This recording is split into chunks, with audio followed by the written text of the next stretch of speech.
ജന്മനക്ഷത്രങ്ങളുടെ പൊതു സ്വഭാവങ്ങൾ, ഓരോ നക്ഷത്രത്തിലും ജനിച്ചാലുള്ള പ്രത്യേകതകൾ, ഓരോ നക്ഷത്രത്തിനും അശുഭങ്ങളായ നക്ഷത്രങ്ങൾ, ദോഷശാന്തിക്കും ഐശ്വര്യത്തിനുമായി അനുഷ്ഠിക്കേണ്ട കാര്യങ്ങൾ, അനുകൂല നിറങ്ങൾ തുടങ്ങിയവയാണ് ഈ അധ്യായത്തിൽ ഉൾപ്പെടുത്തിയിരിക്കുന്നത്.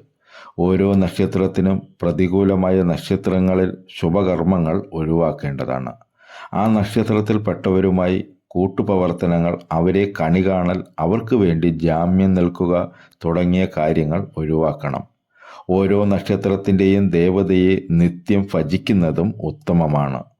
ദശകാല വ്യത്യാസങ്ങൾ പരിഗണിക്കാതെ ജീവിതകാലം മുഴുവനും നക്ഷത്ര ദേവതയെ ഭജിക്കാം. അതിനുള്ള മന്ത്രങ്ങളും ഇവിടെ ഉൾപ്പെടുത്തിയിട്ടുണ്ട്. നക്ഷത്രമൃഗം, പക്ഷി, വൃക്ഷം, ഗണം, ഭൂതം തുടങ്ങിയവയും പ്രത്യേകം കൊടുത്തിട്ടുണ്ട്.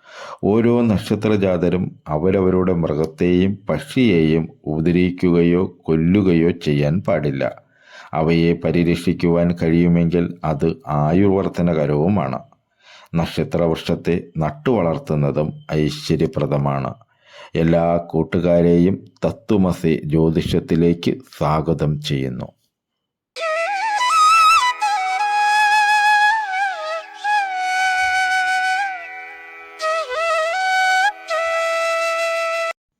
അശ്വതി നക്ഷത്രത്തിൽ ജനിച്ചവർ സുന്ദരന്മാരും പ്രായേണ ആരോഗ്യമുള്ളവരുമായിരിക്കും. എല്ലാ കാര്യങ്ങളിലും സാമാന്യത്തിൽ കവിഞ്ഞ അറിവും ഓർമ്മശക്തിയും വിവേചന സാമർഥ്യവും ഇവരിലുണ്ടായിരിക്കും. ചൈതന്യമുള്ളതും വിശാലങ്ങളുമായ കണ്ണുകളും വിസ്താരമുള്ള നെറ്റിയും ഉയർന്ന നാസികയും പ്രാന്തഗംഭീരമായ മുഖഭാവവും ഈ നക്ഷത്രക്കാരുടെ പ്രത്യേക ലക്ഷണങ്ങളാണ്. ഏത് കാര്യത്തിലും വളരെ ആലോചിച്ച് സാവധാനം ഇടപെടുന്ന കൂട്ടരാണിവർ. പെട്ടെന്ന് ഒന്നിലും എടുത്തു ചാടുകയോ വികാരങ്ങൾക്ക് അത്ര വേഗം വശംവദരാകുകയോ ചെയ്യാറില്ല. എന്നാൽ ആലോചിച്ചോ അല്ലാതെയോ ഏതെങ്കിലും ഒരു നിലപാട് ഇവർ സ്വീകരിച്ചു കഴിഞ്ഞാൽ എന്തെല്ലാം കഷ്ടനഷ്ടങ്ങൾ സംഭവിച്ചാലും അതിൽ നിന്ന് മാറാത്ത ഒരു സ്വഭാവവും ഇവരിൽ കണ്ടുവരുന്നുണ്ട്. സ്വഭാവത്തിൽ ഇവർ വളരെ ശാന്തന്മാരായി തോന്നാമെങ്കിലും ആർക്കും പിടികൊടുക്കാതെ കാര്യം നേടുവാനുള്ള സാമർഥ്യവും ആരുടെയും നിർബന്ധത്തിനോ ബലപ്രയോഗത്തിനോ വഴങ്ങാത്ത മനസ്സും നിശ്ചയദാർഢ്യവും ഈ നക്ഷത്രക്കാരുടെ പ്രത്യേകതകളാണ്. വിശേഷിച്ച് മേടം, മിഥുനം, ചിങ്ങം, തുലാം, ധനു, കുംഭം ഈ മാസങ്ങളിൽ ജനിച്ച അശ്വതി നക്ഷത്രക്കാരിൽ മേൽപ്പറഞ്ഞ സ്വഭാവം മുന്തി നിൽക്കുക തന്നെ ചെയ്യും. ആശ്രിത വാത്സല്യവും തങ്ങൾ സ്നേഹിക്കുന്നവർക്ക് വേണ്ടി അവരുടെ ഏത് ആപൽഘട്ടത്തിലുമുള്ള സേവന സന്നദ്ധതയും ഇവർക്കുള്ള വിശിഷ്ട ഗുണങ്ങളാകുന്നു. പ്രായേണ ഈ നാളുകാർ പ്രസാദാത്മകരും എത്ര സംഭ്രമജനകമായ സാഹചര്യത്തിൽ പോലും അതിശയനീയമായ ശാന്തത പുലർത്തുന്നവരുമായിരിക്കും. മറ്റുള്ളവരെ യുക്തമായ വിധത്തിൽ സമാധാനപ്പെടുത്തുവാനും അഭിപ്രായങ്ങളിൽ നിന്ന് പരിവർത്തനം ചെയ്യിക്കുവാനും ഇവർ വളരെ സമർത്ഥന്മാരായിരിക്കും. എന്നാൽ ഇവർക്ക് തക്കതായ കാരണം കൊണ്ട് സമാധാന ഭംഗമുണ്ടായെന്ന് വന്നാൽ ഇവരെ സമാധാനപ്പെടുത്തുവാനും ആശയങ്ങളിൽ നിന്ന് വ്യതിചലിപ്പിക്കുവാനും വളരെ പ്രയാസമായിരിക്കും. ഇവരിൽ ദൃഢമായ ഈശ്വരവിശ്വാസം കാണപ്പെടും. എന്നാൽ മതപരമോ ദൈവികമോ ആയ അന്ധവിശ്വാസങ്ങൾക്ക് അതീതരായിട്ടാണ് മിക്കവാറും ഇവരെ കണ്ടുവരുന്നത്. പ്രാചീനങ്ങളായ കാര്യങ്ങൾക്ക് ആധുനിക രൂപം കൊടുത്ത് സമർത്ഥിക്കുന്നതിൽ ഇവർ തൽപരന്മാരാണ്. കുടുംബകാര്യങ്ങളിൽ യാഥാസ്ഥിതികത്വവും സുഹൃത്തുക്കളിൽ ഉൽപ്പതീഷ്ണത്വവും ഒന്നുപോലെ ഇവർ പുലർത്തിപ്പോരുന്നു. ചിന്താശീലരും ചിലപ്പോൾ യുക്തിവാദികളുമായ ഇവർ സാഹിത്യാദി പ്രൗഢകലകളിൽ വാസനയുള്ളവരും സംഗീതം മുതലായവ ലളിതകലകളിൽ രസികന്മാരുമായിരിക്കും.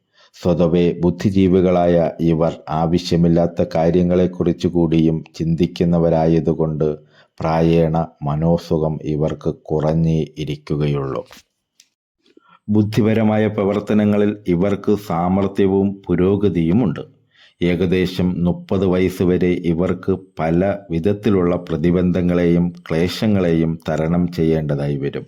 അതിനുശേഷമാണ് ഇവർക്ക് സ്വതന്ത്രമായ അഭിവൃദ്ധികാലം തുടങ്ങുന്നത്.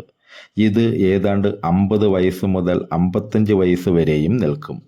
അതിനുശേഷം ഇവർ മിക്കവാറും പ്രവർത്തന രംഗങ്ങളിൽ നിന്നും പിന്മാറുകയാണ് ചെയ്യുന്നത്.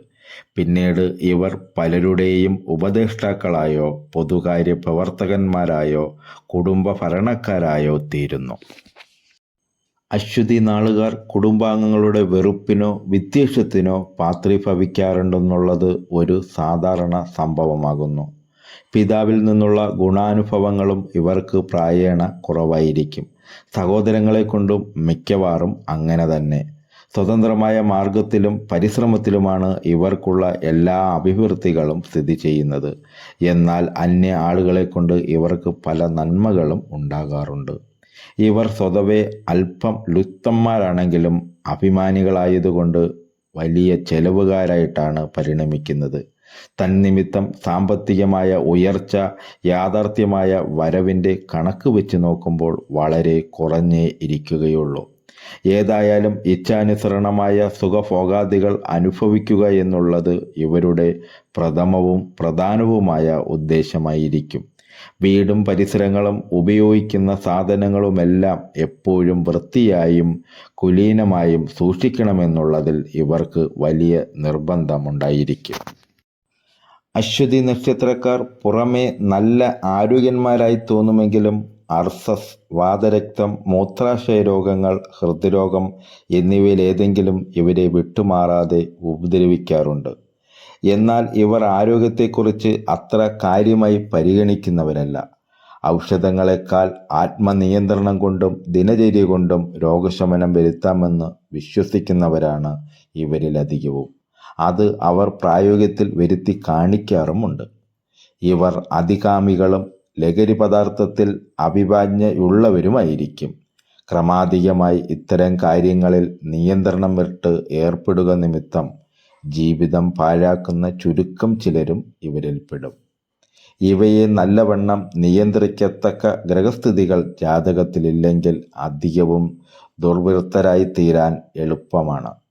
എന്നാൽ മനസ്സിനെ ശക്തിയായി സ്പർശിക്കുന്ന ചില സംഭവങ്ങൾ വന്നു ചേർന്നാൽ അനുപേക്ഷണീയങ്ങളായി പോലുമിരിക്കുന്ന ഏത് ദുസ്വഭാവങ്ങളിൽ നിന്നും എന്നേക്കുമായി ഇവർ വിമുക്തരാകുകയും ചെയ്യും. ഇവരുടെ ദാമ്പത്തിക ജീവിതം ഐശ്വര്യപൂർണമായിരിക്കുമെങ്കിലും അത്ര തന്നെ സംതൃപ്തികരമായിരിക്കുവാനിടയില്ല. അശ്വതി നക്ഷത്രത്തിൽ ജനിച്ചയാളുടെ ഗ്രഹനിലയിൽ ശുക്രനും രാഹുവും അനിഷ്ടഭാവങ്ങളിൽ നിന്നാൽ അവർക്ക് ഭാര്യ മരണപ്പെടാം. ചൊവ്വയാണ് അപ്രകാരം നിൽക്കുന്നതെങ്കിൽ ഭാര്യയുടെ അനാരോഗ്യം കൊണ്ട് അത്രക്കാർക്ക് ജീവിതം സംതൃപ്തകരമായിരിക്കുകയില്ല. ബുധനോ ശനിയോ അനിഷ്ടഭാവങ്ങളിൽ നിന്നാൽ അവർക്ക് വിവാഹത്തിന് താമസം നേരിടും. മാത്രമല്ല ചിലപ്പോൾ കൃത്രിമ ബന്ധം പുലർത്തി എന്നും വരാവുന്നതാണ്. ഏതായാലും വ്യാഴത്തിൻ്റെ അനുകൂലമുണ്ടായാൽ സന്താനഭാഗ്യം ഇവർക്ക് അസന്ദിഗ്ധമായി അനുഭവിക്കുവാൻ കഴിയും. ഇവർ അതിരറ്റ ഈശ്വരവിശ്വാസികളും മതബോധമുള്ളവരുമായിരിക്കും. ഹൃദയം ലളിതവും എന്നാൽ സഹിക്കാൻ കഴിവില്ലാത്തവരുമായിരിക്കും. നിഷ്കളങ്കമായ ഭർത്തൃഭക്തി ഇവരിലുണ്ടായിരിക്കും. കുടുംബ ഭരണത്തിലും ഔദ്യോഗിക രംഗത്തായാലും ഇവർ അസാമാന്യ കഴിവുള്ളവരായി കാണപ്പെടും. സ്നേഹത്തിനും ഔദാര്യത്തിനുമല്ലാതെ ദാനമോ ഫണ്ടമോ കൊണ്ടൊന്നും ഇവരെ സ്വാധീനിക്കുവാൻ കഴിയുന്നതല്ല. ദുശാഠ്യവും വാചാലതയും അല്പം കൂടിയെന്നിരിക്കുമെന്ന് മാത്രം. എന്നാലും ഇവർ ഐശ്വര്യവതികളും സ്വജന വാത്സല്യമുള്ളവരുമായിരിക്കും. ചിലപ്പോൾ പുരുഷന്മാരെക്കാൾ തൻ്റെ ഇടത്തോടും ബുദ്ധിപൂർവമായും പെരുമാറുവാനും ഇവർക്ക് കഴിയുന്നു. അശ്വതിയുടെ ആദ്യത്തെ 15 നാഴിക ഹേണ്ടാന്ത ദോഷമുള്ളതാണെന്ന് ആദ്യമേ പറഞ്ഞുവല്ലോ. ഈ സമയത്ത് ജനിക്കുന്നവർ പ്രായേണ ആരോഗ്യം കുറഞ്ഞു വരും. മുൻകോപികളും വഞ്ചകരുമായിരിക്കും. കളവ് പറയുവാനും പ്രവർത്തിക്കുവാനും ഇവർക്ക് പ്രത്യേക വാസനയുണ്ടായിരിക്കും. ആത്മാർത്ഥത എന്ന മാനുഷിക മൂല്യം ഇവരിൽ ലേശം പോലും ഉണ്ടായെന്നും വരുന്നതല്ല. ഖണ്ഡാന്തത്തിൽ ജനിക്കുന്നവരുടെ ജാതകത്തിൽ സൗഭാഗ്യ ലക്ഷണങ്ങൾ പ്രബലമായി ഉണ്ടായിരുന്നാൽ പോലും ഇവർക്ക് അനുഭവസുഖം താരതമ്യേന കുറവായിരിക്കും. കുടുംബത്തിനും മാതാപിതാക്കന്മാർക്കും ഇവർ ക്ലേശകാരികളായിരിക്കും. ഖണ്ഡാന്ത ദോഷമുള്ളവർ മാതാപിതാക്കളെയും കുടുംബത്തെയും വേർപിരിഞ്ഞു കഴിയുന്നതായിട്ടാണ് അധികവും കാണപ്പെടുന്നത്.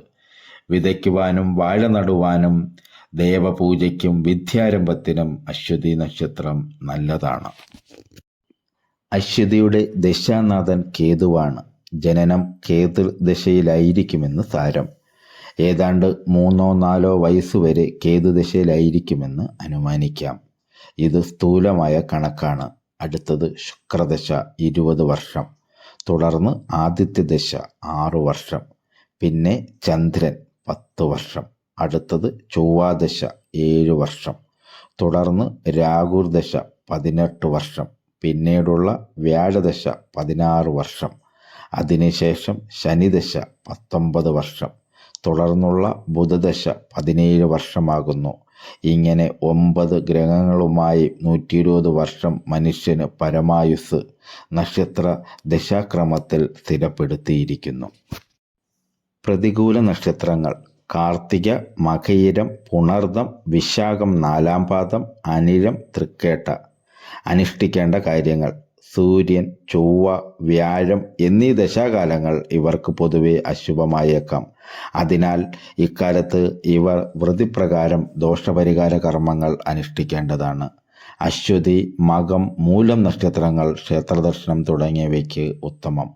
ഈ നക്ഷത്രക്കാർ ഗണപതിയെ ഭജിക്കുന്നത് ഉത്തമമാണ്. ജന്മനക്ഷത്രം തോറും ഗണപതി ഹോമം നടത്തുന്നത് ഐശ്വര്യപ്രദമായിരിക്കും. വിനായക ചതുർത്ഥി നാളിൽ വ്രതമനുഷ്ഠിക്കുന്നതും ഉത്തമം. കേതു പ്രീതികരമായ മന്ത്രങ്ങളും സ്തോത്രങ്ങളും ഇവർ ജപിക്കുന്നതും നന്നായിരിക്കും. രാശാധിപനായ കുജനെ പ്രീതിപ്പെടുത്തുന്ന കർമ്മങ്ങളും ഇവർ അനുഷ്ഠിക്കേണ്ടതാണ്. ചൊവ്വാഴ്ചയും അശ്വതി നക്ഷത്രവും ചേർന്ന് വരുന്ന ദിവസം സുബ്രഹ്മണ്യ ഭജനം, ഭദ്രകാളി ഭജനം എന്നിവ നടത്തുന്നത് ഫലപ്രദമാണ്. ഇവർ ചുവന്ന വസ്ത്രങ്ങൾ ധരിക്കുന്നത് നന്നായിരിക്കും. നക്ഷത്രമൃഗം കുതിര, വൃഷം കാഞ്ഞിരം, ഗണം ദേവഗണം, യോനി പുരുഷയോനി, പക്ഷി പുള്ള്, ഭൂതം ഭൂമി.